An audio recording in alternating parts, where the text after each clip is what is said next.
Bismillah, Bismillah, Bismillah, Bismillah.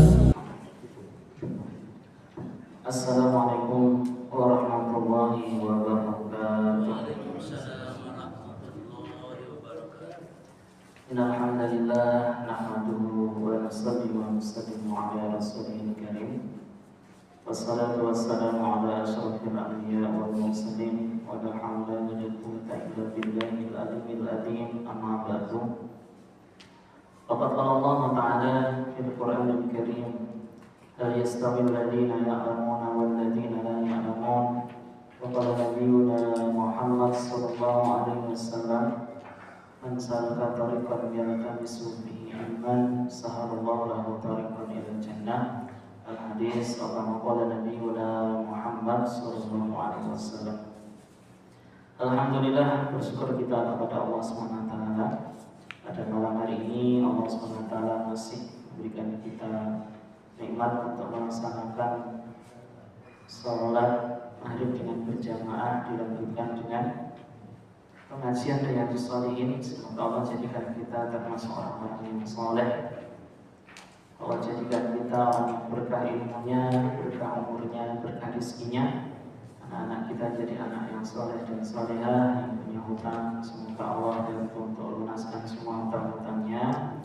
Yang punya masalah, semoga Allah selesaikan masalahnya. Dan untuk kita semua, semoga istiqomah untuk menjalankan perintah Allah, mati dalam keadaan husnul khatimah.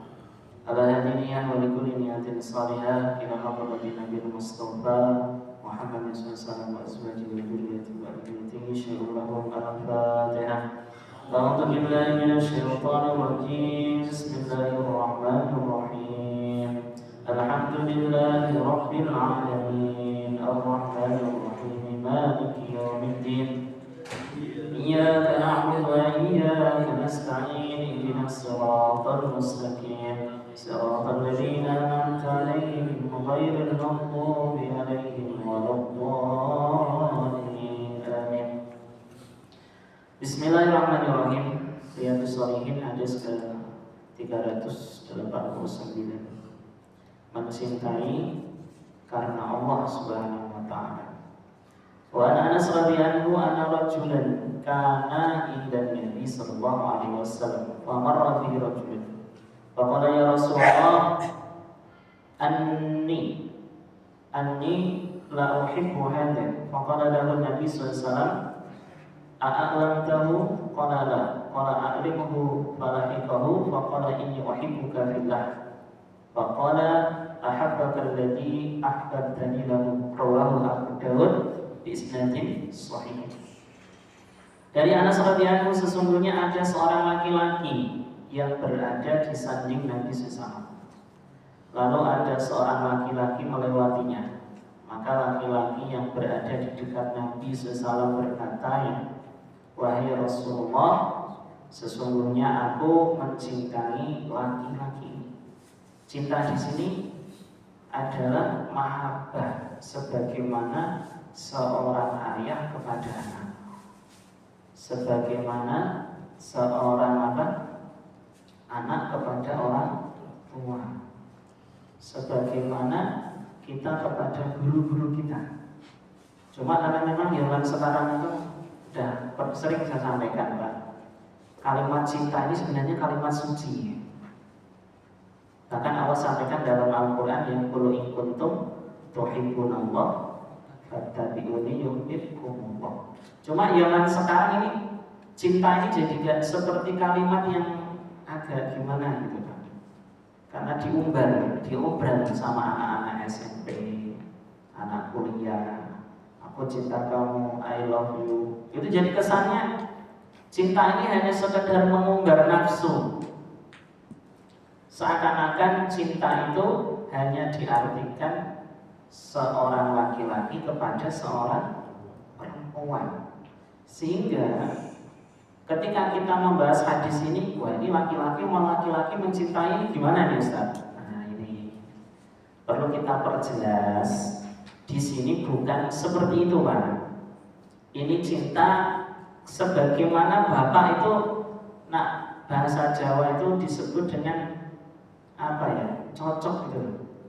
Aku ini cocok sama orang ini, enak dia diajak ngobrol. Aku ini cocok sama si A, orangnya asik gitu loh Pak. Nah, ini kalimat yang seperti itu arahnya gitu loh. Bukan diartikan laki-laki suka sesama jenis, bukan itu yang kita bahas. Ya ini jadi harus kita pahami dengan betul.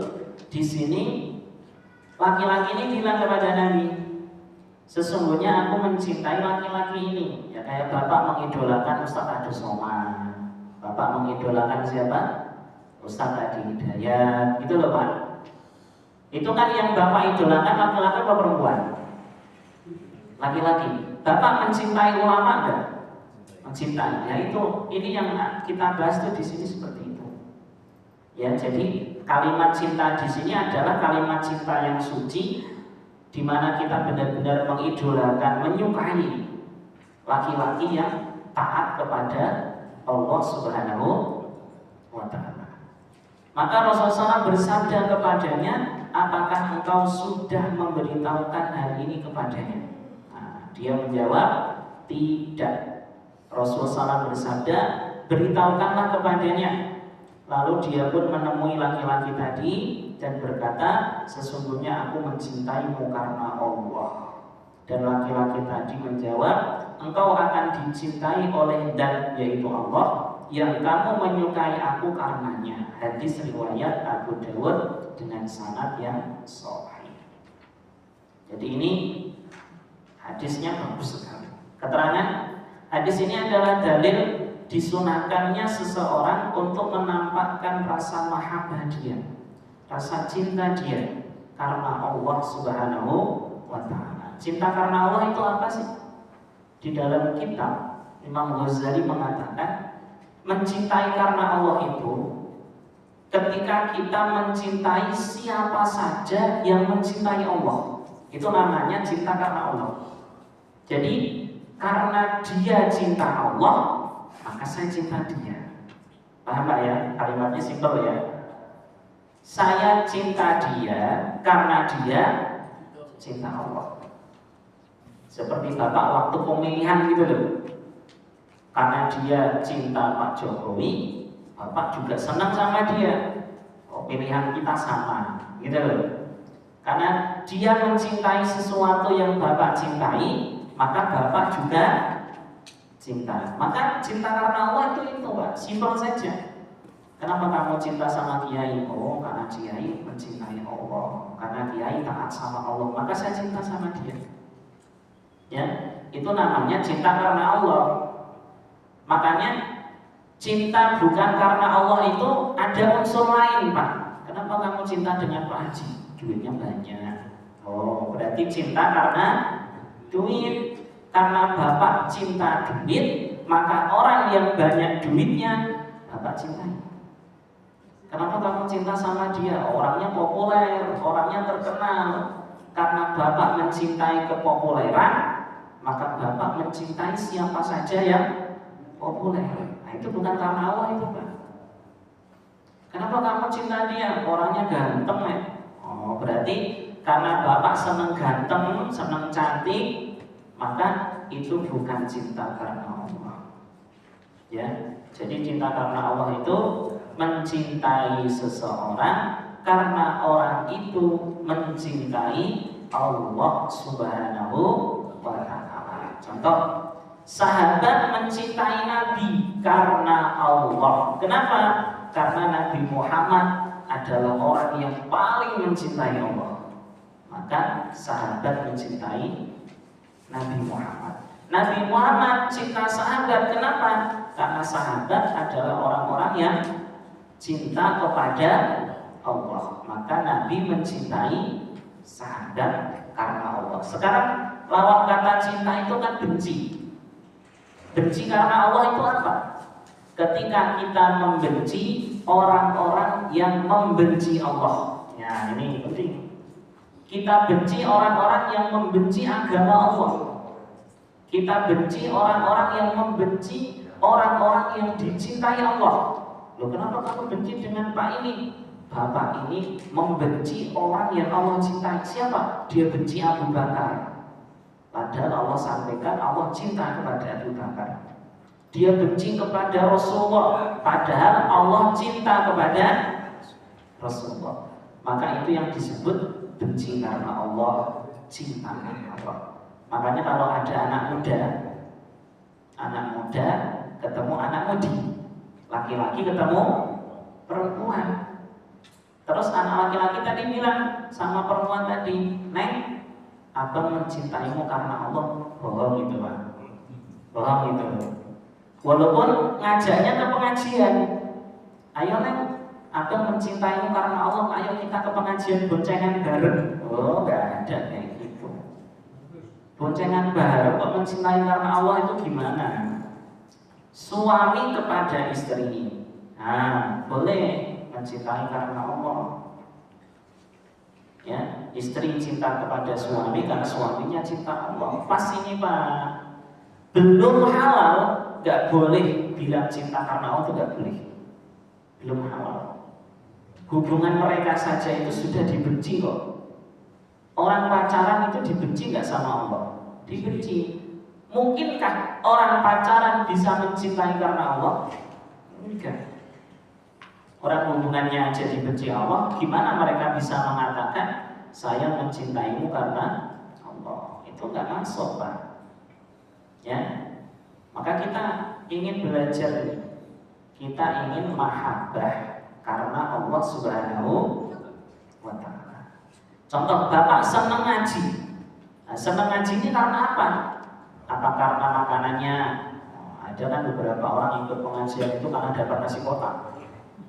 Pokoknya saya mau ke Bintaro, Ustaz. Kenapa? Kalau ikut pengajian dapat nasi kotak, enak nasinya. Nah, ini udah beda nih, Pak. Makanya begitu diajak ke pengajian yang nggak ada makanannya, nggak mau dia. Jumatan karena apa? Gitu loh, Pak. Nah, Jumatan karena pengen tempatnya yang enak. Itu juga kita harus lihat, saya ngaji karena Allah. Kenapa Allah mencintai pengajian? Ketika saya berangkat ngaji karena ingin mendapatkan cintanya Allah, itu ngaji karena Allah. Gitu loh, Pak. Kenapa ngaji? Ya kan Allah senang orang ngaji. Oh, bukan karena ustadznya, bukan orang yang ngisi juga ustadz kita juga kok nggak terkenal. Tapi saya tetap ngaji. Loh, nanti nggak terkenal nggak apa-apa. Kenapa? Orang ngaji karena Allah. Saya ini ngaji karena Allah, bukan karena ustadznya artis, bukan karena ustadznya populer, karena Allah mencintai orang-orang yang senang ngaji. Maka saya ngaji ingin mendapatkan cintanya Allah. Ini yang disebut ngaji karena Allah. Itu Pak. Jadi semuanya kita rubah hari ini. Pokoknya kegiatan kita, aktivitas kita karena Allah. Kenapa sholat isya? Karena Allah cinta dengan orang-orang yang sholat isya. Saya datang sholat isya ingin mendapatkan cintanya Allah. Nah, ini yang disebut dengan sholat isya karena Allah. Dan kesunahan untuk mendoakan kepada siapa saja yang melakukan kebaikan agar bisa beramal sebagaimana amalnya. Jadi kalau Bapak dicintai orang, Bapak harus mendoakan orang yang mencintai Bapak. Ya, semisal ada orang bilang, Ustaz, saya cocok sama Ustaz, saya senang sama Ustaz. Alhamdulillah, semoga Bapak senangnya karena Allah. Itu loh Pak. Kita doakan aja, sama seperti sahabat ini. Laki-laki tadi menjawab, engkau akan dicintai oleh zat, yaitu Allah, yang kamu menyukai aku karenanya. Jadi mulai sekarang kita harus mencintai jamaah muhajirin, karena jamaah muhajirin adalah jamaah yang mencintai Allah Subhanahu wa Ta'ala. Kita harus membenci maksiat, karena maksiat adalah perkara yang dibenci Allah. Jadi cinta karena Allah, benci pun karena Allah. Dan sunnah Pak, ngasih tahu Pak, ngasih tahu kepada orang yang kita kagumi itu sunnah. Kalau Bapak cocok sama si A, bilang, Mas, aku cocok sama kamu karena Allah. Ya itu boleh. Supaya orang yang dikasih tahu tadi itu sadar, ternyata si A ini suka sama saya.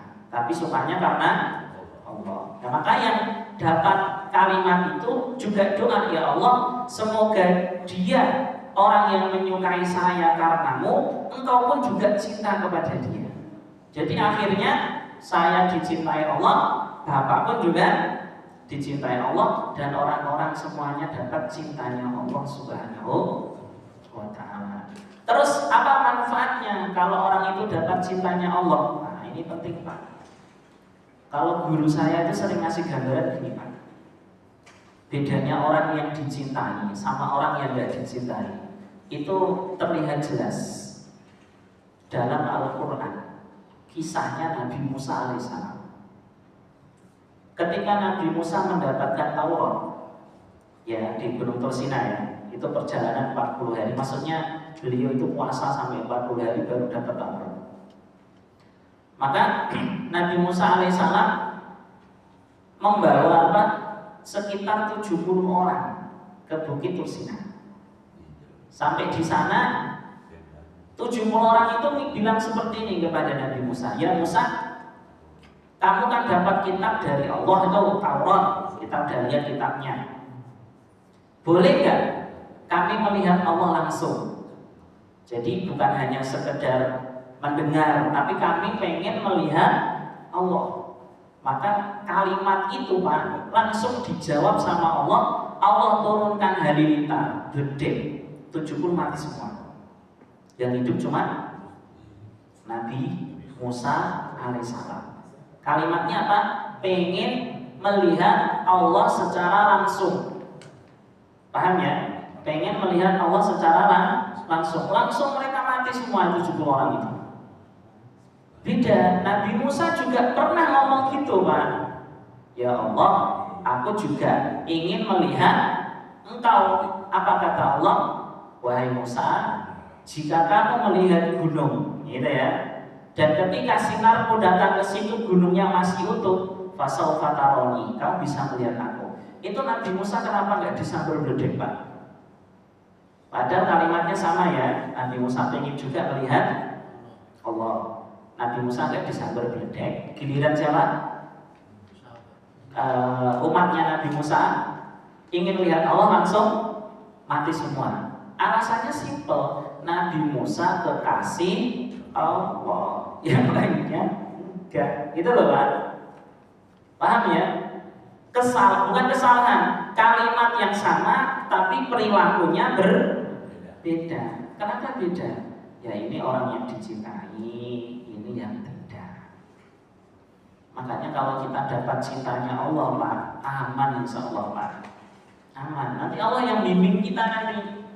Orang yang dicintai Allah akan Allah jauhkan dari maksiat. Orang yang dicintai Allah akan Allah dekatkan dengan hal-hal yang baik. Termasuk Bapak bisa sholat maghrib jamaah, isya jamaah, subuh jamaah, apalagi duhur, asar, bisa ikut pengajian, nggak pulang ke rumah. Ini tanda kita dicintai Allah. Ciri-cirinya simpel saja.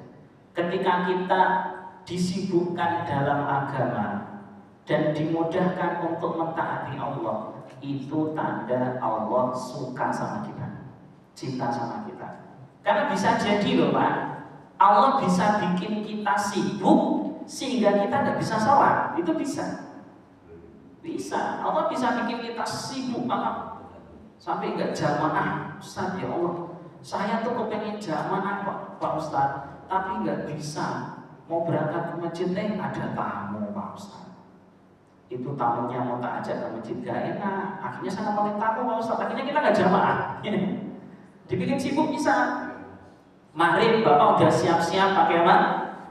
Pakai baju udah mau ke masjid. Ada aja halangan.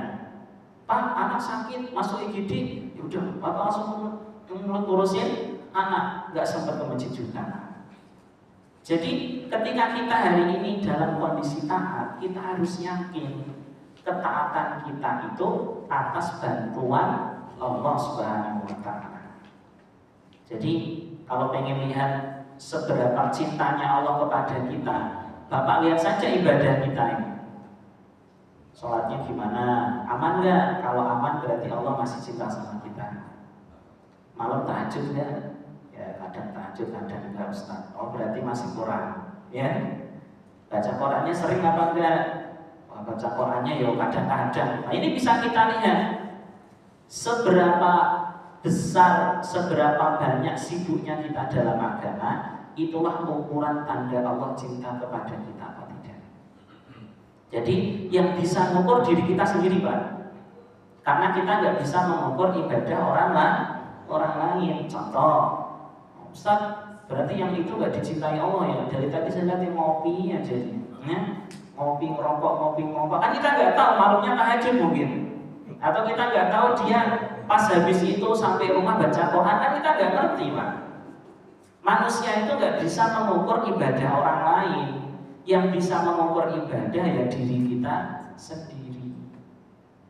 Ya, Bapak nggak bisa mengukur ibadah saya pun juga nggak bisa mengukur ibadah Bapak.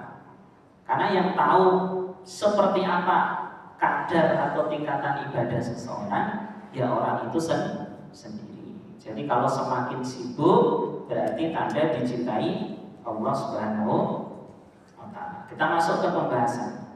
Dan alamatu hubbillah ta'ala lil abdi wal his ala takhalluq biha wa sa'i fi tahsiliyah. Dan alamat atau tanda-tanda cintanya Allah kepada seorang hamba dan dorongan untuk berakhlak seperti itu dan berusaha untuk menghasilkan hal tersebut. Allah berfirman dalam surat Ali Imran, ya ini bacanya Ali Imran ya Pak ya, jangan sampai dibaca Al Imran. Dulu pernah saya dengar ada MC, akan kita bacakan surat Al Imran. Wah ini kayaknya nggak baca atau nggak tahu Pak. Ali Imran sama Al Imran itu beda. Kalau Ali Imran artinya keluarga Imran. Kalau Al Imran artinya Pak Imran, gitu loh Pak. Coba bedakan. Al Imran, Ali Imran. Ali Imran, keluarga Imran. Imran itu siapa? Bapaknya Nabi Musa. Imran itu siapa? Bapaknya Maryam. Maryam itu punya bapak, namanya Imran juga. Makanya ada yang mengatakan Imran ini ada dua, ada Imrannya Musa, ada Imrannya Maryam. Tapi kalau bapak bacanya Al Imran, artinya apa? Pak Imran, surat Pak Imran, tidak ada Pak di Quran itu. Surat Pak Imran, ya, cuma kata. Ya ini selingan saja lah. Artinya kan kadang ada yang suka baca itu Al Imran, padahal kan Ali ya, Ali bukan Al. Ya, bacanya Ali Imran. Apa? Surat Ali Imran, keluarga Imran. Qul in kuntum tuhibbunallaha fattabi'uni yuhibbukumullah wa yaghfir lakum dunubakum wallahu ghafurur rahim. Qul katakanlah Nabi Muhammad, in kuntum tuhibbunallah, jika kamu mencintai Allah, fattabi'uni, ikutilah aku. Jadi orang yang cinta Allah adalah orang yang mengikuti baginda Nabi Muhammad Sallallahu Alaihi Wasallam. Siapa yang sukses mengikuti Nabi? Abu Bakar, Umar, Utsman, Ali, sahabat sukses ikut Nabi. Berarti sahabat adalah orang-orang yang dicintai Allah. Niscaya Allah akan mencintaimu dan mengampuni dosa-dosamu. Allah Maha Pengampun lagi Maha Penyayang. Dalam ayat ini dijelaskan janji Allah untuk memberikan rasa cintanya. Allah itu kalau janji nggak pernah dilanggar, Pak. Innallaha la yukhliful mi'ad. Sesungguhnya Allah tidak pernah mengingkari janji. Maka kita juga sama. Kita harus punya sifat seperti sifatnya Allah. Sifatnya Allah apa? Tidak pernah ingkar janji. Nah, ini penting. Ini janji Pak, Allah janji ini kepada kita. Allah akan memberikan rasa cintanya, rahmatnya, ampunannya kepada siapa saja yang mau mengikuti baginda Nabi Muhammad SAW. Ngikutin Nabi itu gimana caranya Pak? Ya ikuti ulama. Karena al ulama warasatul Anbiya, ulama yang bagaimana yang diikuti? Innama yakhsyallaha min ibadihil ulama. Ulama yang memiliki sifat khosyah, memiliki rasa takut kepada Allah. Jadi bukan ulama yang sembarangan, Pak. Ulama yang benar-benar terbukti kalau dia adalah seorang ulama yang punya rasa khosyah, rasa takut kepada Allah. Ulama ngedugem itu saja ikut. Ya, ulama ngedugem, ulama nipu duit jamaah, itu saja ikut. Ulama KDRT, itu saja diikuti, Pak. Udah. Kan ada sering jamaah saya suka ngomong, Ustaz, ini ada kiai gini-gini. Lah kamu udah tahu kiai kayak gitu kok kamu bahas? Ada yang lucu manusia, Pak. Kiai yang jelek diviralin, Pak. Padahal kiai yang bagus banyak kan? Banyak nggak, Pak? Kiai yang taat, kiai yang baik, kiai yang dermawan, kiai yang bagus itu kan banyak. Kenapa yang jelek-jelek ini malah diobrolin terus? Guru-guru kita serta menyampaikan kepada kita tuh kayak gini. Jika kamu selalu membahas keburukan orang lain, maka isimu itu lebih buruk lagi daripada yang kamu bahas. Jadi orang itu kalau hobinya bahas yang jelek-jelek terus, maka yang di hatinya ini, Pak, itu lebih jelek daripada yang dia bahas. Kenapa? Setiap omongan itu akan masuk ke dalam hati. Kira-kira kalau Bapak bahas jelek sehari 24 kali, yang masuk di hati berapa banyak kadar kejelekan itu. Makanya yang jelek dengar, tutup, diem. Nah ini Pak, ya, ada resep dari ulama. Dengar yang jelek, dengar, tutup, diem. Mas, kemarin yang itu ya. Jelek, jangan bahas. Udah. Ya, tapi kan Mas dengar, udah, jangan dibahas. Kita bahas yang baik-baik saja. Ya, kita bahas yang baik-baik saja. Ayo kita ke rumah, kita bikinin kopi. Ya, enak-enak aja, Pak. Jadi umat Islam itu kayak gitu. Jadi jangan bahas yang jelek-jelek. Sekarang kan lagi polemik masalah nasab gitu kan, habaib ini. Bapak gak usah ikut-ikutan, gak usah mikirin nasab, Pak. Mikirin nasib kita aja nih. Besok bisa enggak ya? Kerja gimana, urusan anak, urusan istri, kan banyak yang harusnya kita pikirin. Bayar listrik, ya, bayar biaya sekolah. Ya Allah, Pak, Bapak kalau jadi, Bapak udah paham ya rasanya jadi suami itu kayak apa itu. Ya, apa yang harus kita pikirkan itu lebih banyak daripada harus membahas nasab gitu loh, Pak. Ya kan Bapak yang mikir nanti anak sekolah, anak bayaran ini, kalau yang rumahnya ngontrak ya bayar kontrakan bulanan. Ya kalau Bapak berangkat bensinnya habis, yang isi bensin, ya motornya yang rusak, yang servis, ya Allah banyak, Pak, yang harusnya kita bahas. Jadi jangan bahas yang aneh-aneh. Kita bahas nasib kita saja, kita bahas diri kita saja. Itu lebih bermanfaat. Tidak usah bahas yang lain. Dan Imam Hasan Al-Basri berkata masalah ayat ini ya, bahwa ayat ini diturunkan berkenaan dengan satu kaum yang menyangka diri mereka telah mencintai Allah. Maka Allah Subhanahu wa taala menguji mereka dengan menurunkan ayat ini sebagai pembuktian atas ucapan mereka. Jadi boleh ngaku-ngaku dicintai Allah, tapi lihat perilakunya itu perilaku muhibbin apa tidak. Ya, contoh simpel, kalau kamu benar-benar penggemar MU, ya kan itu, Pak. Kira-kira tahu nggak pemainnya siapa saja? Oh, nggak ngerti, berarti bukan. Kalau kamu pecinta ulama, tahu nggak ulama-ulama itu ada berapa? Lahirnya di mana? Tahun berapa? Ya kalau nggak ngerti kan berarti bukan, Bapak. Mengaku-ngaku itu mudah. Yang sulit adalah membuktikan ucapan atas pengakuan kita. Jadi kalau kata guru saya itu nggak usah banyak ngaku. Bikin amal saja, gerak saja, jalan, nanti orang-orang yang akan menilai kita. Gitu loh, Pak. Contoh, Bapak gak perlu ngaku saya DKM yang baik, gak usah bilang gitu, Pak. Bikin program saja, bikin aturan-aturan yang baik, urus musola dengan betul, nanti tanpa kita mengatakan saya DKM yang baik, itu jamaah ngomong sendiri.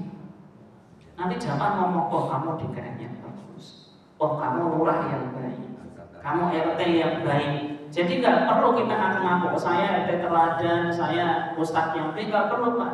Kita bikin saja amalan, kita bikin saja Pak, gerakan, biar orang yang menilai kita layak apa tidak untuk mendapatkan gelar sebagai orang yang baik. Berikutnya firman Allah surat Al-Maidah ayat 54. Ya ayyuhalladzina amanu man yartadda minkum an dinihi fasawfa ya'ti Allahu biqaumin yuhibbuhum wa yuhibbunahu adillatin 'alal mu'minina 'izzatin 'alal kafirin yujahiduna fi sabilillahi wa la yakhafuna lawmata la'im dzalika fadlullahi yu'tihi man yasha wallahu wasi'un 'alim.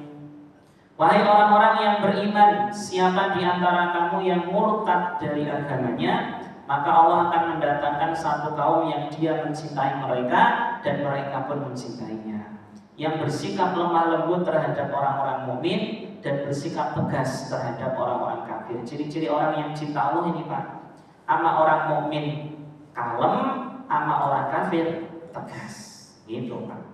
Mereka berjihad di jalan Allah dan tidak takut pada celaan orang yang mencela.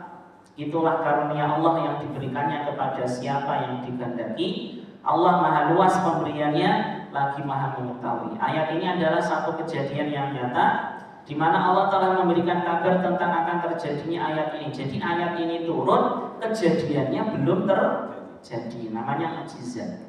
Sebelum peristiwa itu terjadi, dan sungguh telah murtad bangsa Arab di akhir zaman Nabi, Bani Mudlij dan pemimpin mereka yang bernama Al-Ansi, dan juga telah murtad Bani Hanifah dan pemimpin mereka yaitu Musailamah Al-Kadzdzab, ya. Dan juga telah murtad Bani Asad dan pemimpin mereka Tulaihah. Dan pada zaman Abu Bakar telah murtad namanya Fazarah dan Qutfan dan Bani Sulaim, Bani Yarbu dan sebagian Bani Tamim, dan kaum Sajah yaitu istri Musailamah dan Kindah dan Bani Bakar bin Wali. Dan semua Allah atasi dengan kekuasaan Abu Bakar As-Siddiq radhiyallahu. Jadi begitu Abu Bakar jadi khalifah Pak, orang-orang yang murtad ini semuanya habis itu Pak.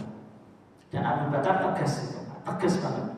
Abu Bakar lembut sebelum jadi khalifah, begitu jadi khalifah tegas. Ciri-ciri orang yang dicintai Allah gitu Pak, tegas sama orang kafir, jangan lembek kita. Bukan kita ini menindas warga kita, bukan. Maksudnya gini, tegas di sini di Arab itu kan awalnya Islam, kemudian murtad. Abu Bakar tegas ketika Umar datang memberikan usulan.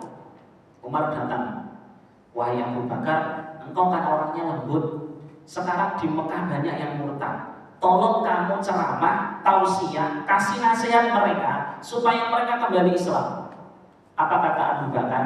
Wahai Umar, dulu kamu itu singa, dulu kamu galak, sekarang jadi lembek kayak gini. Kalau mereka hari ini murtad, kita perangi dan bunuh mereka. Itu Abu Bakar Pak, gak main-main ini. Dulu Abu Bakar kan lembut gitu. Di perang Badar, ketika tawanan ditangkap, Umar usulnya apa? Penggal lehernya yang tawanan ini, mereka musuh-musuh Allah. Umar, Abu Bakar, jangan ya Rasulullah, mereka saudaramu, mending mereka dibebasin tapi ditebus. Tebusannya bisa dipakai memperkuat Islam. Itu zaman dulu Pak, Abu Bakar lembut dulu. Tapi ketika Rasul meninggal, Abu Bakar jadi siapa? Khalifah. Kalimatnya lain. Umar, bukankah dulu kau singa? Bukankah dulu kau garang? Bukankah dulu kau tegas? Kenapa kau jadi lembek seperti ini? Kalau mereka hari ini murtad, perangi mereka. Bahkan seandainya di antara mereka yang dulu zaman Nabi bayar zakat pakai tali, nganterin anak sapi pakai tali, nganterin kambing pakai tali. Kok zamanku nggak pakai tali? Itu kok tak perangi gitu. Nah itu kata Abu Bakar. Artinya jangan sampai begitu Nabi meninggal agama jadi lemah. Ini Abu Bakar tegas Pak. Itu namanya orang yang dicintai Allah. Orang dicintai Allah itu dalam urusan agama nggak boleh main-main, harus tegas.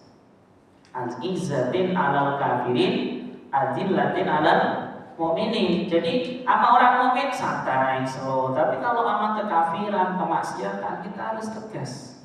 Ya, nggak boleh lembek. Nah ini namanya orang yang dicintai oleh Allah Subhanahu wa Ta'ala. Dan yang dipahami dari ayat yang berbunyi, maka Allah akan mendatangkan satu kaum yang dia mencintainya, mereka dan mereka pun mencintainya. Mereka adalah penduduk Yaman. Jadi kalau orang Arab tidak mau masuk Islam lagi, mereka murtad, kemudian dibunuh oleh Abu Bakar dan pasukannya, maka nanti jangan khawatir, Allah ganti kaum yang mencintai Allah dan Allah juga mencintai mereka. Siapa mereka? Penduduk Yaman. Karena berdasarkan riwayat Nabi yang telah dijelaskan oleh Abu Musa, dia berkata mereka adalah kaum ini ya, bukan kaum ini, itu M-nya dibuang Pak. Kaum ini yaitu ahli Yaman. Ya. Jadi maknanya seperti ini Pak. Ini menunjukkan kalau kita berhenti taat, Allah nggak rugi Pak. Nanti Allah datangkan orang yang lebih taat dari kita. Sering saya sampaikan, jangan pernah berhenti melakukan kebaikan hanya karena kebaikan itu nggak dihargai. Nah, contoh Bapak nyumbang ahli sedekah, begitu nyumbang namanya nggak disebut, nggak dipanggil apa, nggak dihormati. Ustaz, saya sering nyumbang tapi kayaknya DKM-nya nggak begitu hormat sama saya. Udah saya berhenti jadi donatur. Ini Allah nggak butuh kita. Allah akan datangkan donatur yang lebih baik daripada Bapak. Wah, ini langsung ditantang Allah nih Pak. Ini loh ayatnya seperti itu. Kalau kamu tidak bisa mencintai Allah dan tidak bisa mencintai orang-orang yang mencintai Allah, maka Allah akan datangkan orang yang mencintai Allah dan orang-orang yang mencintai hamba-hamba Allah. Itu loh Pak.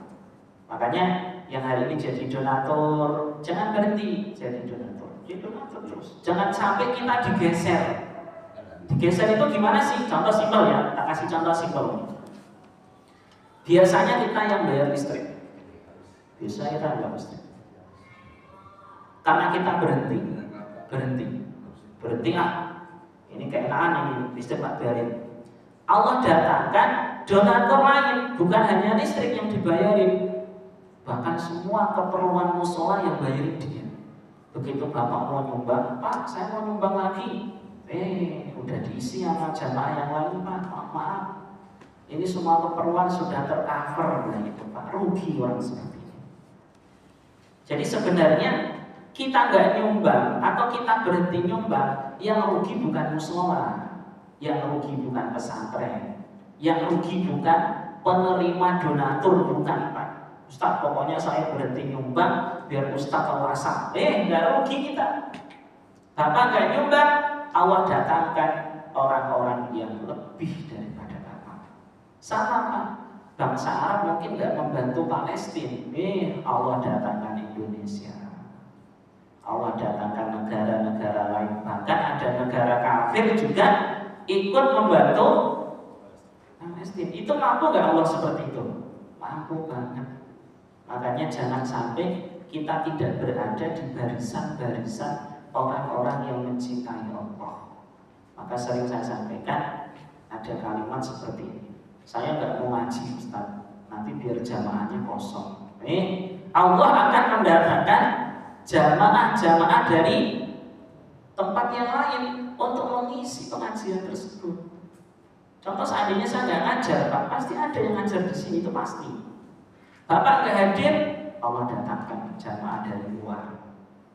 Yang rugi sebenarnya ya saya, yang rugi juga Bapak. Kalau kita tidak ikut dalam kebaikan yang ada, makanya ya mumpunglah, bahasanya mumpung ya, mumpung Allah masih sayang kita masih dimudahkan ngaji, masih dimudahkan jadi donatur, masih dimudahkan ke masjid. Ini kita syukuri, syukurnya dengan cara istiqomah. Ya semoga semua jamaah yang hadir di sini Allah berikan mahabbah kepadanya. Amin. Ya semoga kita termasuk orang-orang yang dicintai Allah. 7 menit lagi nggak baca. Hadis nomor 390, cara mendapatkan kecintaan Allah ini. Kalau itu ayatnya, sekarang caranya ini hadis. Wa an Abi Hurairah radhiyallahu qala qala Rasulullah inna Allah ta'ala qala man adani waliyan. Baca hadisnya langsung. Dari Abu Hurairah radhiyallahu dia berkata Rasulullah SAW bersabda, sesungguhnya Allah berfirman hadis qudsi ya. Barang siapa yang memusuhi waliku, memusuhi di sini itu membenci orang yang dicintai Allah, gitu kan. Benci sama Pak Kiai, padahal kiainya baik, padahal kiainya rajin ibadah, padahal kiainya nggak pernah musuhin orang, tapi benci. Maka aku menyatakan perang kepadanya. Nah, termasuk ini nih di YouTube nih banyak nih yang benci Pak habaib.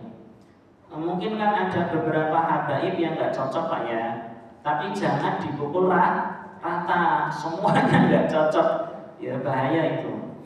Tidaklah seorang hambaku mendekatkan diri kepadaku dengan sesuatu yang lebih aku cintai daripada hal yang telah aku wajibkan baginya. Senantiasa hambaku mendekatkan diri kepadaku dengan amalan-amalan sunnah hingga aku mencintainya. Apabila aku telah mencintainya, maka aku menjadi pendengarannya yang dia gunakan untuk mendengar. Aku menjadi penglihatannya yang dia gunakan untuk melihat. Aku menjadi tangannya yang dia gunakan untuk memegang. Dan aku menjadi kakinya yang dia gunakan untuk melangkah. Jika dia meminta kepadaku, pasti aku memberinya. Dan jika dia meminta perlindungan kepadaku, pasti aku akan melindunginya. Hadis riwayat Imam Bukhari. Jadi kalau Bapak dicintai Allah ini dapat hadis ini Pak. Minta tolong ditolong, minta dilindungi dilindungi. Jadi senang banget ya kalau kita dekat sama Allah. Keterangan yang disebut dengan wali di sini ya, ini kan sering kalimat wali ini. Wali ini siapa sih? Seseorang yang senantiasa mendekatkan dirinya kepada Allah dengan menjalankan segala perintah-perintahnya dan menjauhi segala larangan-larangannya. Dan hadis ini adalah ancaman keras bagi siapa yang memusuhi wali-wali Allah, di mana mereka adalah orang-orang yang dicintai oleh Allah SWT. Jadi wali itu nggak harus bisa terbang. Wah ini kan dulu kan, emang wali Ustaz itu masih naik motor? Lah, emang wali harus terbang Pak? Wali harus bisa kayak Nabi Sulaiman gitu ya. Jadi wali itu nggak harus khariqul adat. Khariqul adat itu apa? Mempunyai keistimewaan yang tidak dimiliki manusia lain. Kalau syarat jadi wali harus bisa terbang, ifrit bisa terbang kan? Jadi ifrit itu bisa terbang itu, semua jin bisa terbang.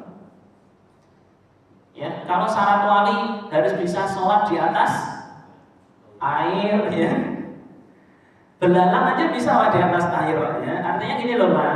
Kalau kata Pak Kiai saya itu, ciri-ciri wali itu ya normal kayak kita aja ya ke masjid, ya sholat. Kalau ada orang Pak nggak jumatan, saya jumatannya di Mekah, bukan wali itu Pak. Itu Bapak harus yakin kalau itu bukan wali, nggak ada wali kayak gitu tuh nggak ada. Jumatan di Mekah gimana? Oh di sini masih apa? Masih pagi ya kan? Di sini jam berapa di sini? Jam 2. Berarti kalau di Mekah jam berapa? Lo kan jamnya aja beda loh Pak. Ada orang nggak jumatan, terus Bapak nanya, Bapak jumatannya di mana? Di Mekah. Nah, sekarang di kita jam 2 siang, di Mekah jam berapa? 10 pagi. Ya mana ada jam 10 pagi jumatan loh Pak. Ya mikir sendiri ini berarti kan orangnya bodoh ini. Coba tanya sama dia, Pak, di Mekah sekarang kan jam 10 pagi loh Pak. Bapak itu jumatan bener apa haram ini? Ya kalau memang jumatan di Mekah kan harusnya jamnya sama, berarti haram. Itu bukan wali itu. Biasanya orang-orang seperti itu orang-orang yang kena tipu jin. Karena dulu ada kasus di Jawa ini, ada seseorang itu nggak pernah mau jumatan. Ini kisah nyata, saya sampaikan. Ini nyampein Pak Kiai saya. Nggak pernah mau jumatan. Ditanya, Bapak jumatan di mana? Oh saya jumatannya di Mekah Pak Kiai. Kalau benar kamu jumatannya di Mekah, ini saya punya paku. Tolong paku ini ditancap di Ka'bah. Besok saya ada kegiatan umroh insya Allah. Kalau benar kamu Jumatan di sana, itu paku kamu tancap di situ. Besok tak cek pas saya umroh.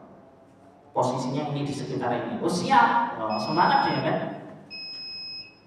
Begitu besoknya itu orangnya nangis-nangis datang ke tempat Kiai. Pak Kiai mohon maaf Pak Kiai, bener mau saya tobat. Nah, tobat kenapa? Ketika saya nancepin paku di depan Ka'bah, ternyata jadi pohon bambu Pak Kiai. Ternyata selama ini saya sholat Jumat di pohon bambu. Berarti dia ditutup matanya sama jin Pak. Tuh hati-hati. Gak ada Nabi ngajarin gitu. Ini kisahnya ada betul Pak di Jawa. Ini cerita pakai saya. Tobat akhirnya Jumatan ya normal lagi. Wali itu gak gitu, ya. Jadi wali gak pernah ke masjid. Tahu-tahu saya sholatnya di Mekah. Wah, udah ngaco ini ya. Ini Bapak harus paham. Jadi mutasyarih wali itu apa ya normal? Ya sholat jamaah, Jumatan ya, Jumatan, Ramadan ya, ya puasa ya kayak umumnya Pak. Cuma dia deket sama Allah Subhanahu. Hadis ini juga mengajarkan kepada kita sesungguhnya amalan-amalan yang mendatangkan kecintaan Allah kepada kita adalah melakukan amalan fardu. Jadi Bapak kalau ingin dicintai Allah, jaga semua amalan fardu, sholat, puasa, zakat. Dan kalau haji kan ma'istatu aminkum sabila loh. Jadi tiganya jadi sholat, puasa, zakat. Yang fardu aja. Kalau dijaga itu jelas cintai Allah. Dan sungguh menjalankan amalan-amalan sunnah akan menjadikan seseorang dicintai Allah. Maka semakin banyak seseorang menjalankan amalan sunnah, maka dia akan semakin dekat dengan Allah SWT dan dia akan naik menjadi derajat ihsan. Sehingga hatinya akan dipenuhi dengan cahaya ma'rifatullah dan keagungan Allah dan rasa takut kepada Allah serta berharap hanya kepada Allah. Maka jika dia berkata, dia akan berkata karena Allah. Jadi ciri-ciri wali itu kalau ngomong itu hati-hati banget itu. Itu ketemu saya Pak, seorang wali itu udah meninggal itu. Jadi ngomongnya dikit tapi nyentuh gitu loh. Nah, kamu kalau bisa ngomong dikit tapi enak itu wali itu.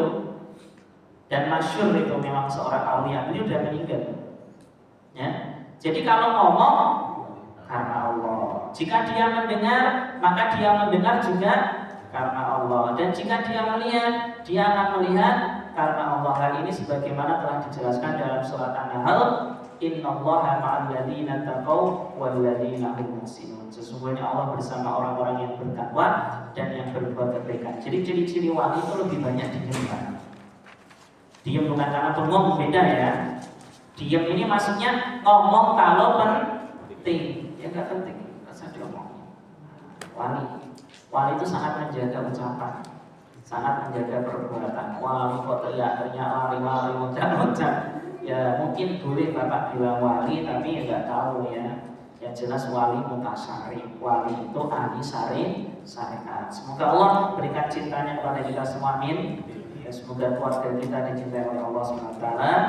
Dan semoga jamaah muhajirin juga mendapatkan cinta dari Allah SWT. Amin ya rabbal alamin. Subhanallah, asyhadu an la ilaha illa anta, astaghfiruka wa atubu ilaik. Assalamualaikum warahmatullahi